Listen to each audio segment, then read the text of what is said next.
All right, so we have some Irvine and Davis, Sacramento, San Francisco, Philadelphia. We're going to go ahead and get this show on the road. I'm going to do my bit so that I can get out of the way and let you enjoy what you all actually came for, which is Casey. So, welcome to the January edition of Inspiring Math Minds. This is a product of CMC Central, which we host the third Thursday of every month. So you are here with us today, but if you have a colleague that you feel should be with us next third Thursday in February, please invite them. You do not have to be a member of the council to join our free webinar series. In addition, I would love to give a special shout out and thank you to all of these county offices who have coordinated with us, helped us provide speakers that we should be trying to recruit for our series, and it helped us with communication and recruitment. So thank you to them. And with that, I am going to stop sharing. Look at that. That was real intense. A lot of slides there. But I'm going to turn it over to Casee Andree. He is a content specialist for Carnegie Learning. And if Casey, if I messed that up, correct me in just a minute when you share your slides. Senior math content specialist. There you go. He was going to tell me how wrong I was. So I was going to go ahead and fix it right now. And you are in for a treat. We're going to talk today about high quality instructional materials and how that connects with some of the work that Carnegie's doing. So Casey, the floor is yours. Awesome. Thank you so much, Cole. I appreciate it. Hi, everybody. My name is Casee Andree. As Dr. Sampson said, I am a senior math content specialist with Carnegie Learning. I taught for a decade before this in Memphis and Denver public schools, and I worked for another 3 years in a district role supporting K through 12 teachers as a competency-based learning specialist. And during that time, I also got to be the district's high school math specialist. So I want to thank Dr. Cole Sampson for having me today to talk about high quality instructional materials. What are they and why are they so critical for students' growth in mathematics? So before we jump in, just a few quick words about who Carnegie Learning is, why me, why today, why this topic. So Carnegie Learning is rooted in nearly 3 decades of research about how people learn. That's not unique to math, but math is where we've really established ourselves as creators of solutions that get fantastic results for students.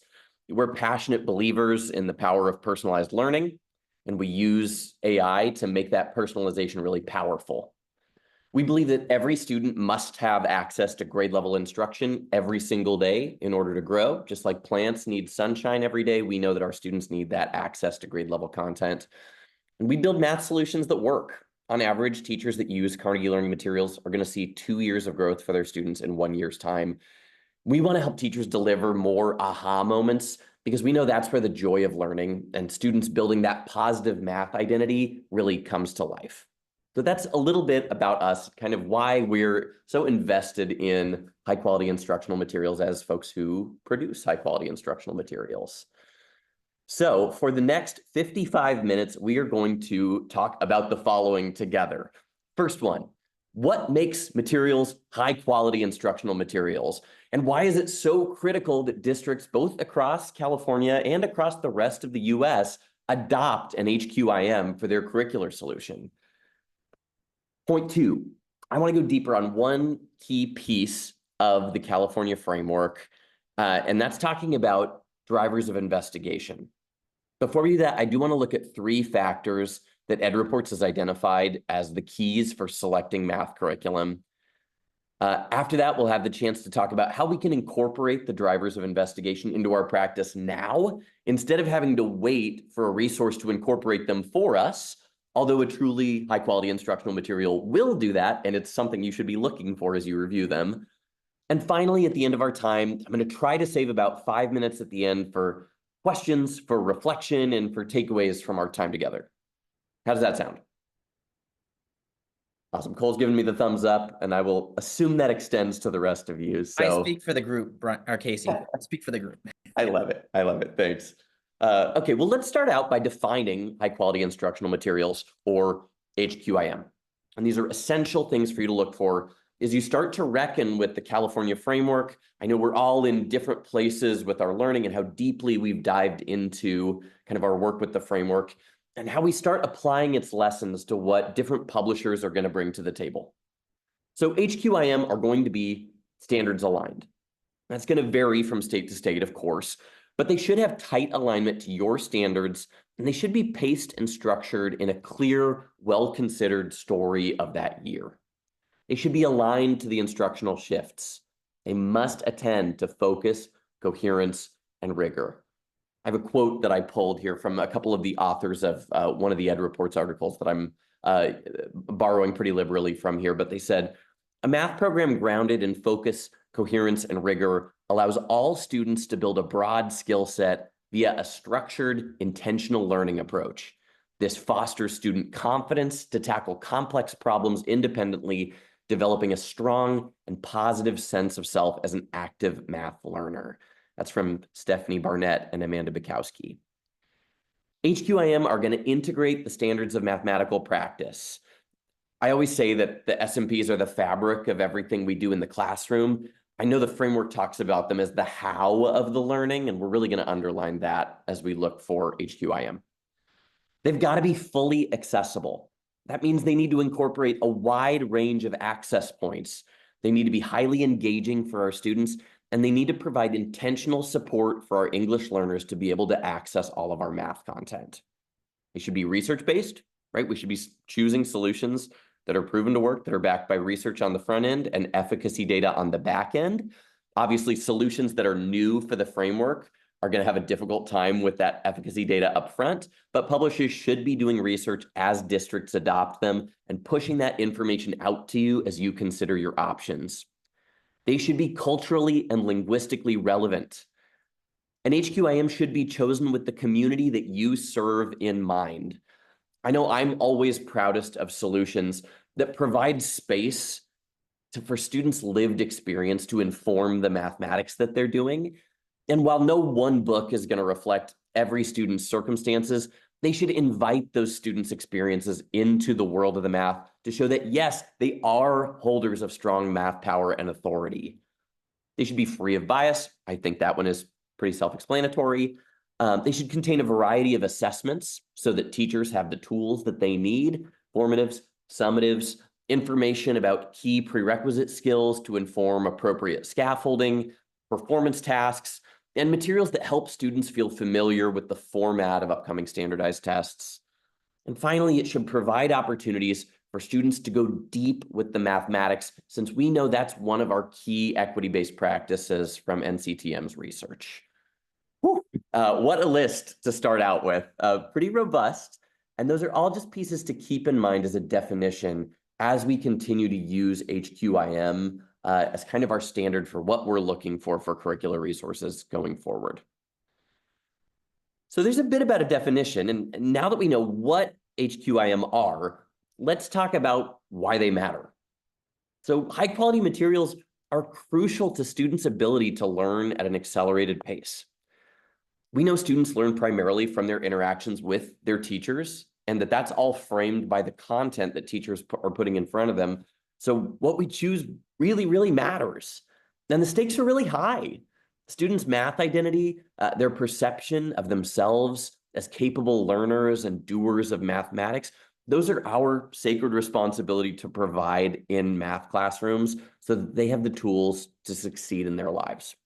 So with that in mind, how can we make sure that we're adopting HQIM? So one great resource that I'm sure many of you are aware of and actively using is Ed Reports, but I never want to assume because this is new information to some people every time I have a conversation with a large group of teachers and leaders. They're an independent, unbiased third-party organization that reviews materials to make sure that educators are making an informed decision about the materials that they're putting in front of students.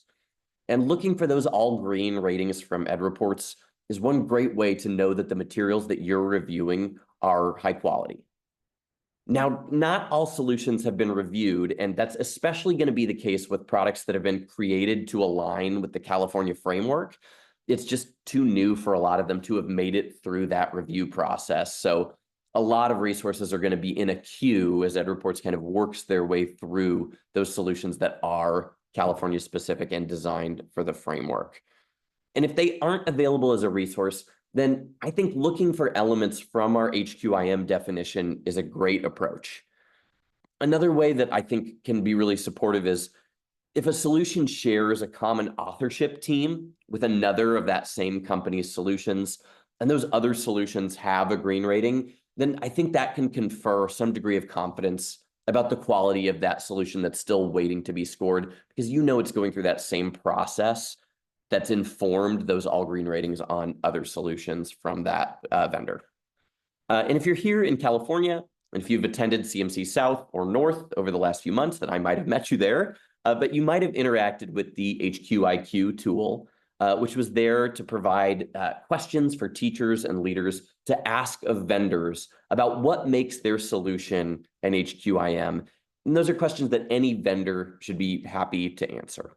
So that's our big kind of definitional bucket about HQIM. I want to shift into kind of our second piece of our agenda, which are three big factors that EdReports highlights for selecting math curriculum. Now, these go a little bit beyond just identifying an HQIM, because hopefully by the time you get to this phase in the process, you'll be choosing between 3 or 4 HQIMs when you finally do select that resource for your district. So the three big factors that they've identified are: 1, to center teachers in the selection process. There are a few great reasons to do this beyond just building their capacity and familiarity with the resource, and we'll get into those in 30 seconds. 2, define your why. What's guiding your particular search for your particular district and students and families? And then finally, 3, careful selection and strong implementation of the program that you do select. A few different pieces of this one that we'll touch on in just a moment. So let's start with the first factor, centering teachers in the selection process. We know teachers are the experts of what works in their classroom, and they know the community that they're serving better than anyone.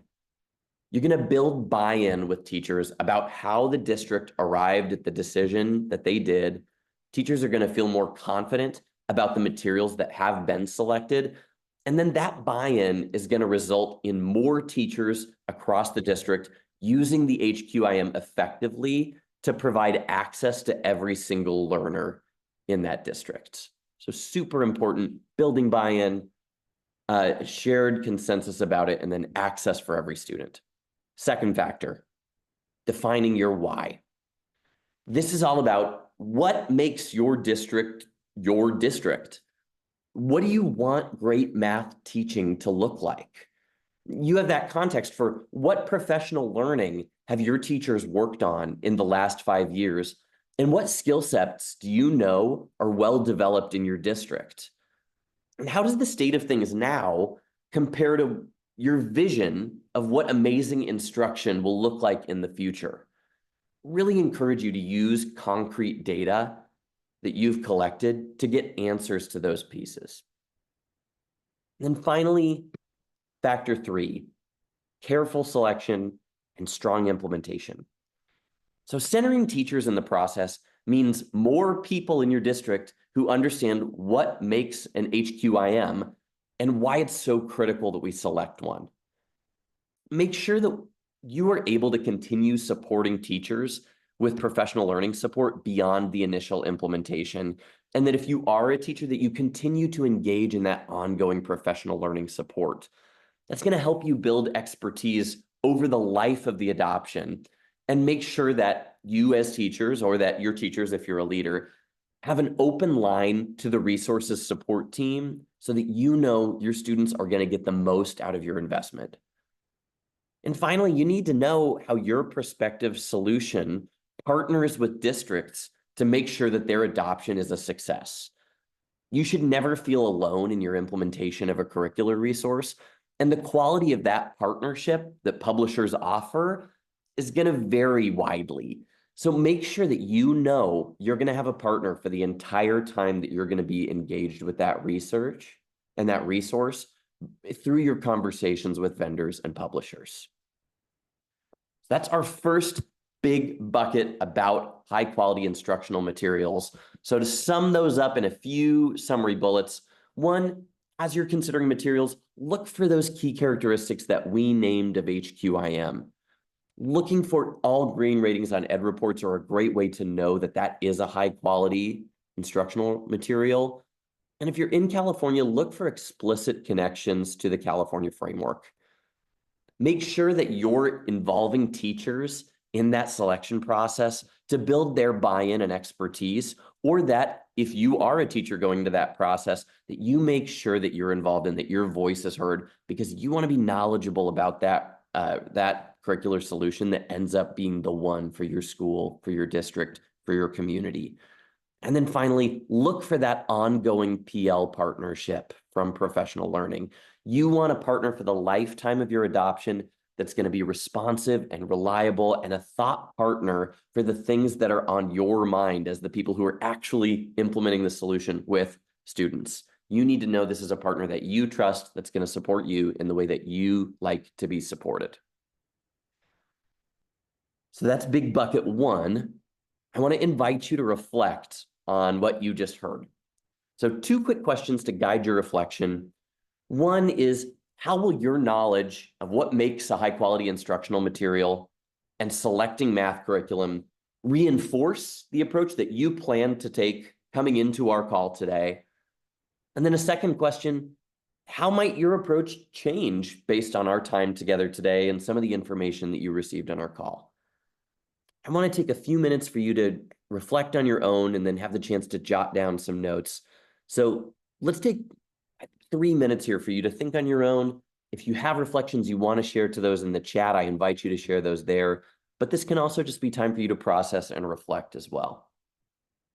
So as they are processing, Casey, some questions for you, because you've got my brain thinking now, is that, as a district, if I was going to start going down this process of thinking about the materials that are aligned to me, like what in your opinion, what comes first? Is it the professional learning to maybe gear myself up for some changes that may be coming?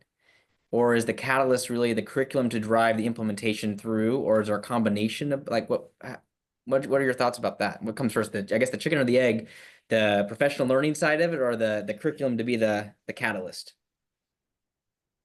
Yeah, that is challenging. And it really is chicken or the egg. I think that from my experience, especially teaching, I really lean on the curricular resource first. Because I feel like that generates the questions that I'm going to ask and the ways that I'm going to ask for the professional learning to be tailored to what my school, what my district, what my team in a certain region needs. And I think to understand that, for me, that takes kind of a round of digesting what the curricular materials look like, how those become routines in my classroom, right? And then how students react to those routines and how it changes the way that they're engaging with the mathematics.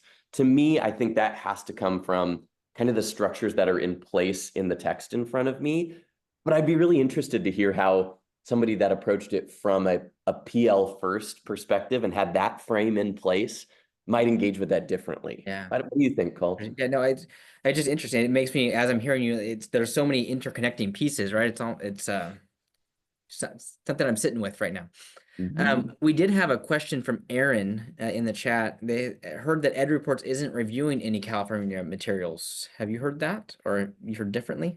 So I don't know if they're reviewing like a California specific version that publishers are putting out. I think often like those layers of the framework that we know we should be looking for, and I'll name a bunch of those later on in terms of callouts around like universal design for learning or math language routines, are things that will be really made explicit in a lot of California editions of texts. But because that Ed Reports guidance is given for a national audience too, that like their time might be better spent reviewing that national piece. That's kind of my interpretation of it. So and there will be vetting, Aaron, of materials and such to happen over the summer. All the programs that are submitted for California will be reviewed over the summer, and there will be a state board approved list against those vetters, not Ed Reports, but against the California review team, which includes doctorates in mathematics and teachers and such. That approved list will come out in November of 25. that's right. Yep. And then, I mean, that informs one of the pieces that we're kind of getting to next is that, we've got a good amount of time between now and then, and a lot of great learnings from the framework that we can put into practice now. So if we're, we don't have to wait for that list of approved materials to take the learnings from the framework and start turning them into something really high quality for our students. Okay, so I just want to invite, if there's anything that anybody kind of drew from their reflections that they wanted to share, just provide a little bit of time and space for them to share that in the chat now if they'd like. Take a minute for that, and then we'll move forward into kind of our next big bucket around drivers of investigation. All right, I will keep an eye on the chat to monitor those as things keep to come in. Oh, Rita, I see you just put in making sure to refer to them with our team. Yeah, right, making sure that your team is aware of what makes something an HQIM, right? So I wonder if that's something that you're, that's kind of confirming your approach that you're already planning on taking, or maybe that might be a change based on the information that we're picking up today. Thanks for sharing that. All right, onward. So now I want to go deeper into one specific aspect of the California framework, though I think its lessons will benefit folks on the call who aren't in California as well, and those are our drivers of investigation. So to start, let's just define and make sure we all have the same kind of working definition of drivers of investigation. They are one piece of a three-pronged approach to how students will engage with mathematics. I'll zoom a little closer in on that graphic at right. I'm sure if you've spent much time with the framework, this is a very familiar image to you at this point. You can see how that kind of three-legged approach is structured. The in order to is the why of the lesson, right? To make sense of the world, to predict what could happen, and then to impact the future. Those three are our drivers of investigation, the why behind what's driving our engagement and our inquiry into the mathematics here. Then the SMPs represent the how of students engaging with the math. And then finally, the what are the content connections, right? Those connections that are made vertically across grade levels as those skills continue to persist and develop throughout a student's entire K through 12 journey and beyond. So the drivers are the why of the math. And when you select an HQIM, it should clearly address all three of those prongs that we just talked about. But the drivers of investigation should be incorporated regularly, even though they're not part of the daily instructional cycle. So we mentioned the big three drivers of investigation that are brought up in the California framework. I find that when folks feel familiar with them, they recognize that they already do pieces of them on a fairly regular basis, but not necessarily all three of them with consistency. I think the goal of the next 15 minutes or so is to kind of make a commitment to bridging that time between now and when we adopt new materials, because students shouldn't have to wait for the adoption list to benefit from drivers of investigation. So I've given each of the three drivers of investigation their own box here. And I just wanted to invite each of you to just reflect and think of what one benefit of engaging students with that driver on a consistent basis might be. So feel free to pop those in the chat as we go. But let's start with make sense of the world. If students are really engaged with driver one, what might be the benefit to their learning or to their math identity? Sarah saying that thinking maybe they could be more confident. I can definitely see that, kind of instilling like a purpose that drives that confidence for them. I see you just said transfer of knowledge in there, right? Understanding how what they're learning is going to connect to things moving forward. Annie, students need to feel like they can make sense of the world, especially in a mathy way. And we don't have a strong track record of this in math. That definitely resonates with me in terms of kind of setting the stage for the mathematics during my time in the classroom. Kelly says, build a stronger foundation. And that's really resonating with me too. Got an anonymous user that says the students will have more interest in the content. Yeah, that would make sense to me too.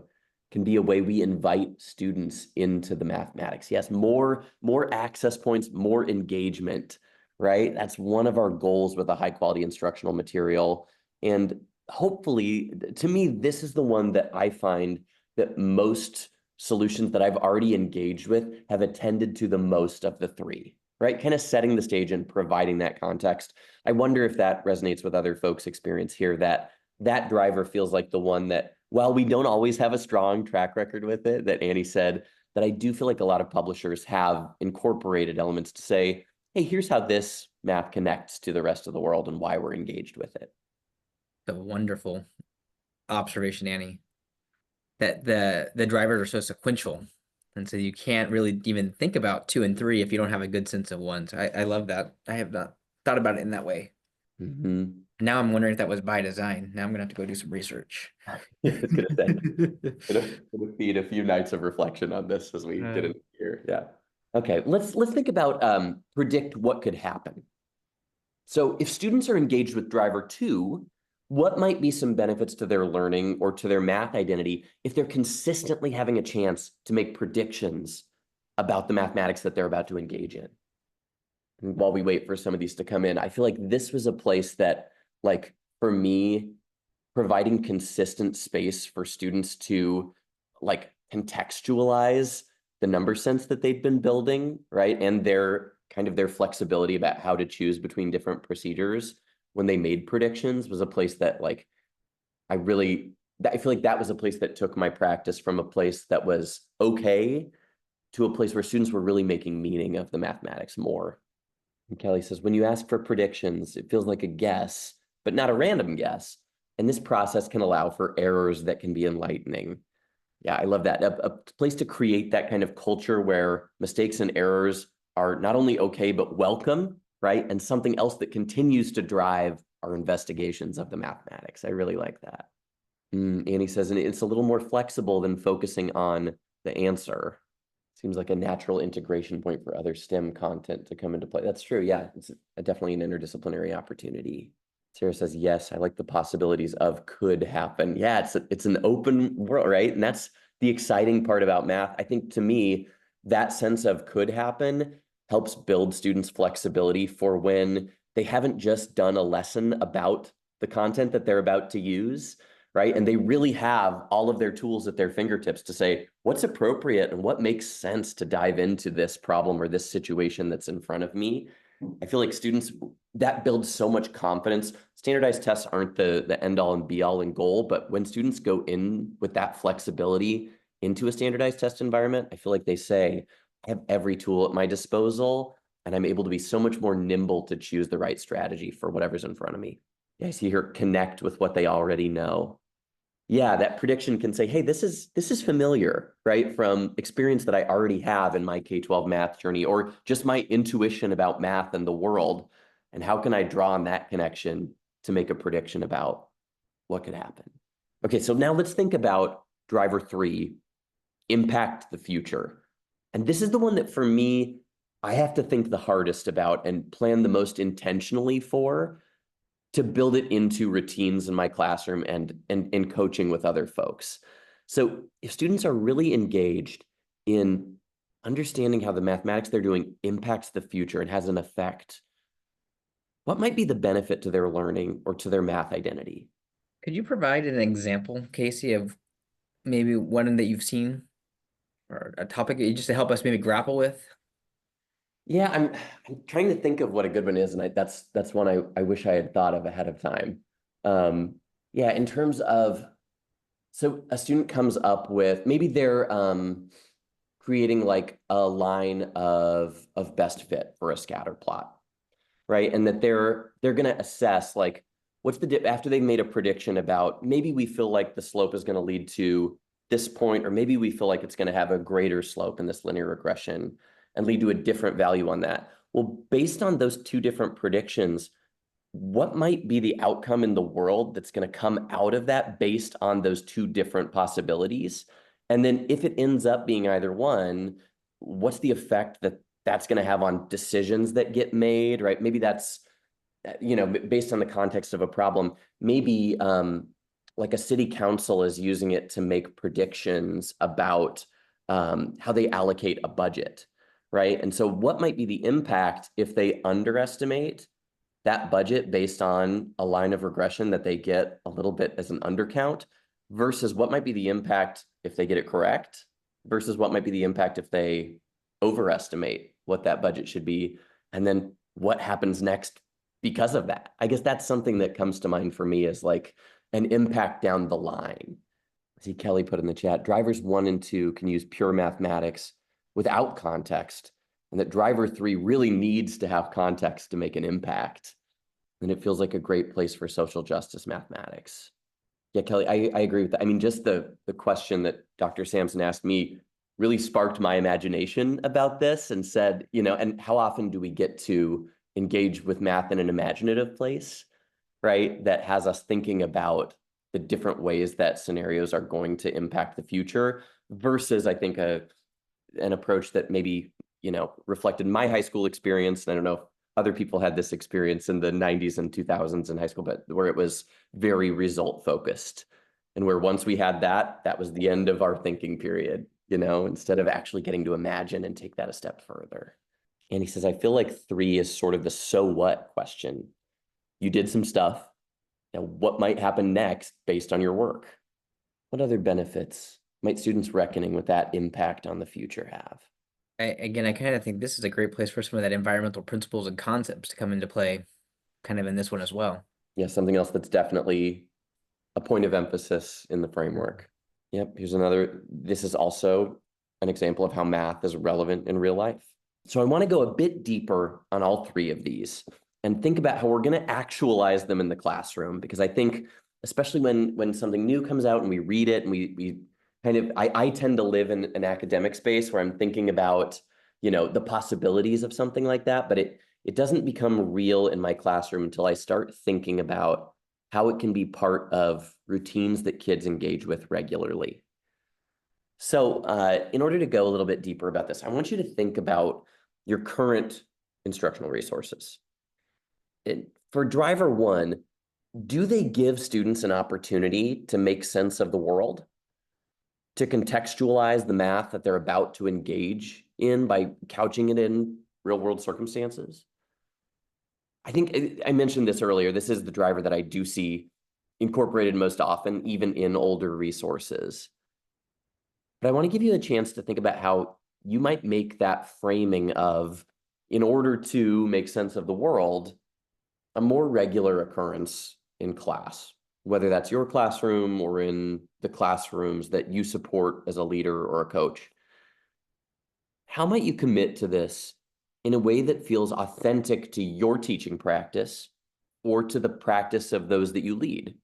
Because I don't think there's one prescriptive way that we have to present the way that math makes sense of the world for our students. Another kind of prompt to spark thinking is, have you seen a peer do this really effectively in a classroom? And might that lead you to engage with that practice? So I built in 3 minutes for us to just reflect on the first driver and those questions on the screen. How do you currently do this? And do your current resources provide students an opportunity to do this? If not, how can you incorporate that driver into the beginning of a given lesson? Because I agree, these are very sequential, and I think this does have to be early in that process, whether it's for a lesson, a unit, a topic, whatever structure you're kind of thinking of it in. I know one of my peers that I worked with would go on like a scavenger hunt for video content that was always like tangentially related to the math, and sometimes it was a little bit of a puzzle for students to like make the connection really explicitly to what they were going to be learning or how it connected to it that day, and that added kind of like a layer of intrigue. I'm always kind of on the side of making that connection as explicit as possible, just so students see how direct that connection between their learning and what they're doing can be. But I think like your teaching practice, it has to be authentic to you and to how you present materials and to how, your personality and your approach to mathematics resonates with your kids. I see Dr. Sampson just popped in the chat. Some of the word problems at the end of most lessons have a world application, but yeah, authentic context may be questionable at times, right? So I think, when we kind of massage resources that we've either inherited from a long ago adoption, or, if we've ever had to source resources on our own, I know that's often something that we have to kind of make work in the context of our authentic practice, of our students' lives, of, what's going to resonate for folks in our classroom and for us as facilitators of the learning too. Okay, I'm going to shift to the second driver. So let's think about predicting what could happen. So do your current resources provide students with a chance to make predictions before engaging with the mathematics? How often? I know resources I've used in the past would do it occasionally or not at all for a unit. And if that is the case for you, if it's only occasionally or not at all in your resource, when's a time during your day or during the day of teachers you coach or support that might make sense? I know I've mentioned this before in our time already, that in my time teaching, things needed to become routines to become an effective and regular part of my practice. One more piece, and I think really crucially, is how can you make predictions something that the entire class has an opportunity to make and to interrogate and to defend and to justify, rather than just one student getting to make a prediction or only half the class getting to be engaged at a time in a turn to talk? How can we engage as many students in prediction as possible at a time? Maybe some sort of processor where every student has the chance to write their prediction and then reveal them to one another after they've done the math and kind of have a debrief afterward. So I want to invite you to take 3 minutes to kind of reflect on those prompts. Again, this is a great time to jot down some notes or to brainstorm how this might work into your practice or the practice of those that you coach and lead and support. And if there's something that bubbles up to the surface that you'd like to share, I'd love to invite you to pop that in the chat as well. Where are places that you might incorporate students getting the chance to make a prediction? And how might you make that something that 100% of the kids in your class are able to engage with when you do have them make those predictions? Kelly says most high school curriculum dealing with functions will ask students to predict, but I'm not sure it seems authentic or interesting. Yeah, the authenticity it seems like that is something that's coming up multiple times in these. So maybe that's the real place where we need to dive deep, is really authentic drivers of investigation, right? And I mean, I wonder what extent that should come from students. I know one thing I like to do in the classroom when students would have a chance to make predictions was to kind of understand that there's different qualities of predictions, right? Like, we can speculate if we don't have a lot of information or we don't have much evidence to back up what we think. We can have some rationale, right, to support a prediction, or we can have a really well-reasoned prediction that we have a pretty firm foundation for. And I think having students be able to understand how much they're bringing to a prediction, because it's okay to be predicting even if it's like, hey, I don't know anything, but here's what I think just because of my intuition about the world. Like, that's a fun exercise to go through, but it's also good metacognition to say, how much am I basing this on? Annie in the chat, I see. And it's like rounding, estimating in lower grades, getting kids to think about something without finding the answer, quote unquote, when some of them know darn well how to find the answer. Rounding and estimating can seem forced if not done honestly and contextually.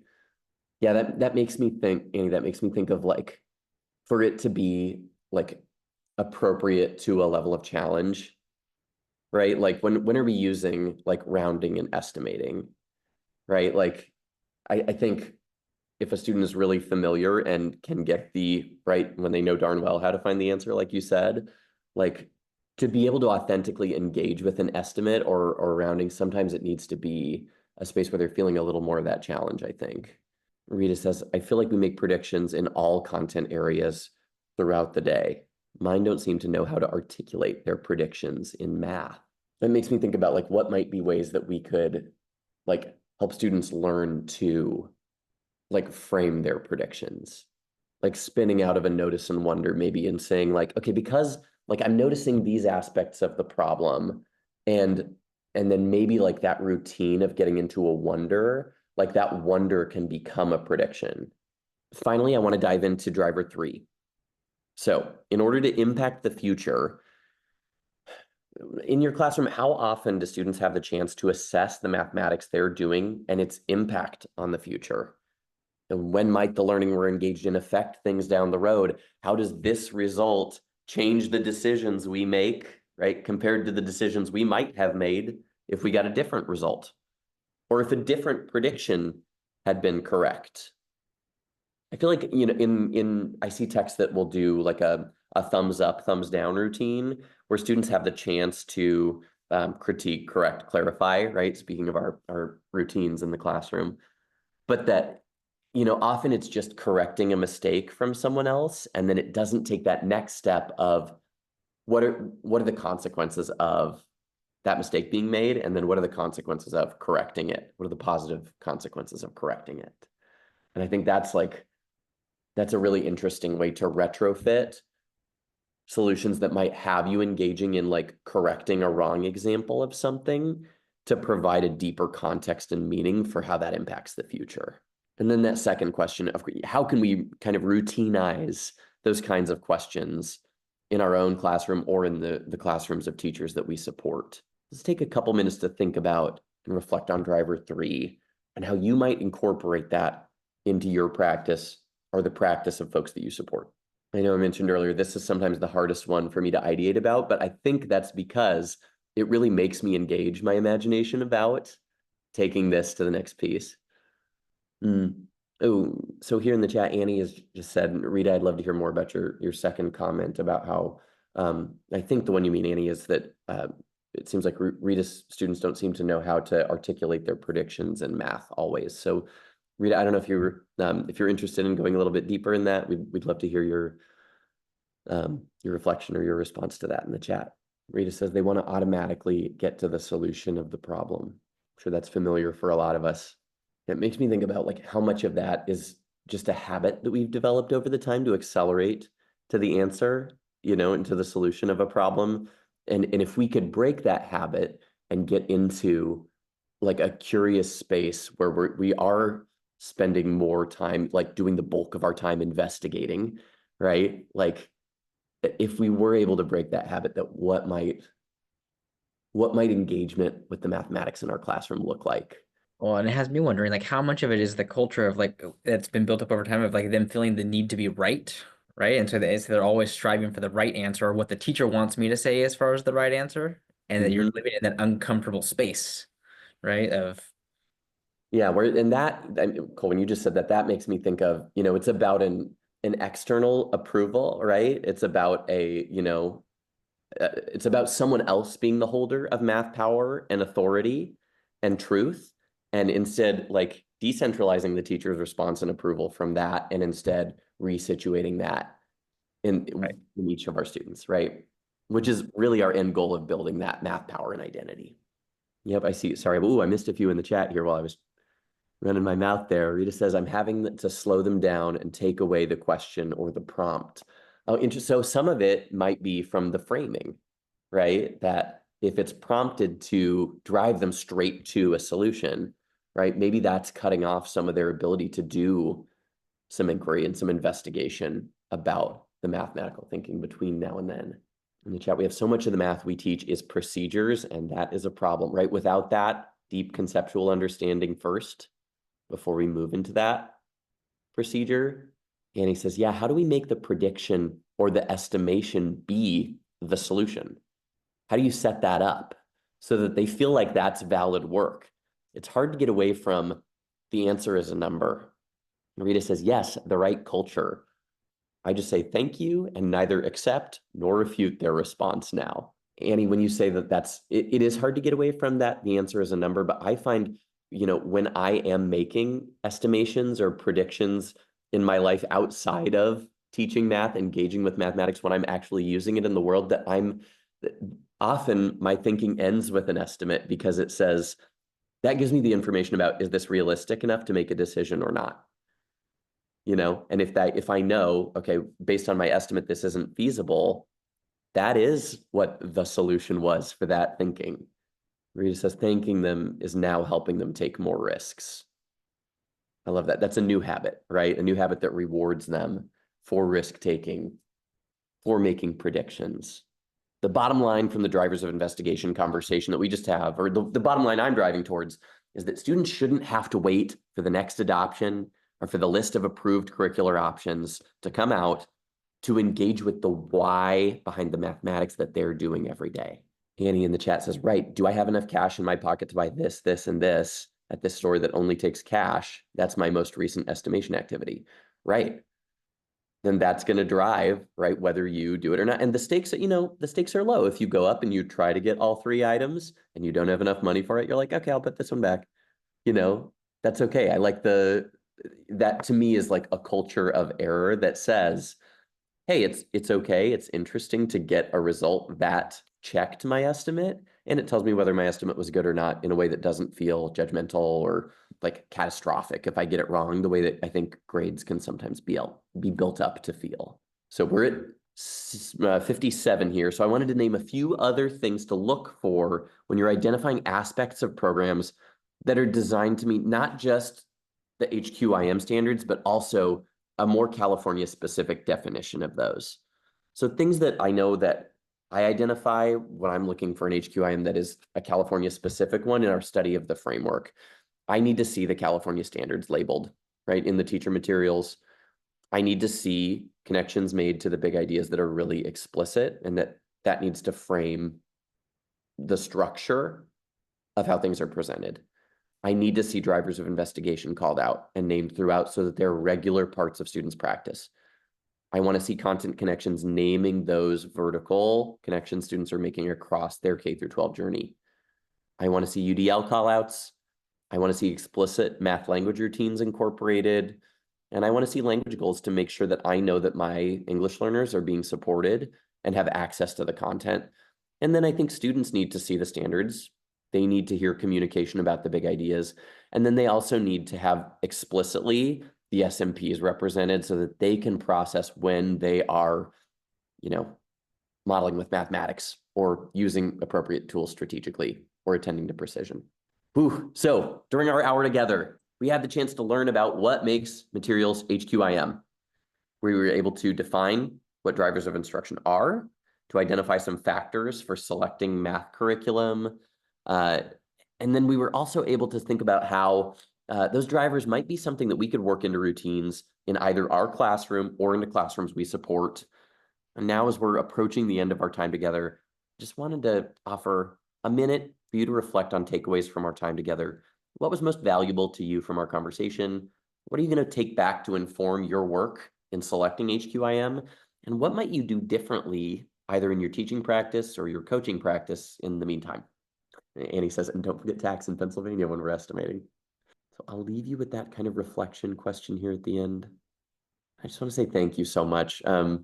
Just really grateful for the time and the engagement and how thoughtful everyone was in the chat throughout, and just for the opportunity to be on this call with everybody. It's an honor, and I'm really, really grateful to be invited. So Dr. Sampson, thank you so much for having me.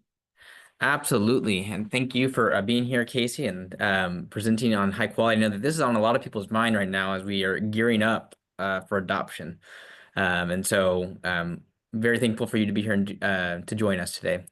As we close out, and you guys are kind of finalizing your thoughts and putting your love for Casey in the chat. I'm going to take back control for just a moment, Casey, just so that I can close this out and make sure that I do all my plugs, because Duane, as I'm sure you all noticed, it was a lot more fun today because Duane wasn't around.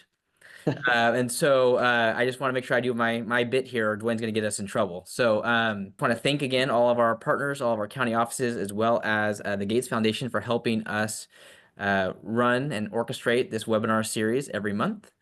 If you have a colleague that you want to help join and get on the listserv, you can either access this through the CMC Central website or send them this QR code and link. And it's the third Thursday of every month. Next month, we'll be joined by the fabulous Pam Harris, who will be talking to us about the development of mathematical reasoning. So we're super excited about that. And as always, if you can't get enough of us, you can see Duane, Scott, and I on Math on the Rocks. We are streaming on Spotify, YouTube, iTunes, and I think Apple Music now as well. So we look forward to seeing you there. And the flyer is not in here, but the registration is now open for CMC Central in Bakersfield, March 7th and 8th. You can find all that information on the CMC Central website. We hope to see you there. And with that, I just thank you all for devoting again yet another hour on a Thursday after school to be here and build your capacity. Casey, thank you for joining us. See you all next time. Take care.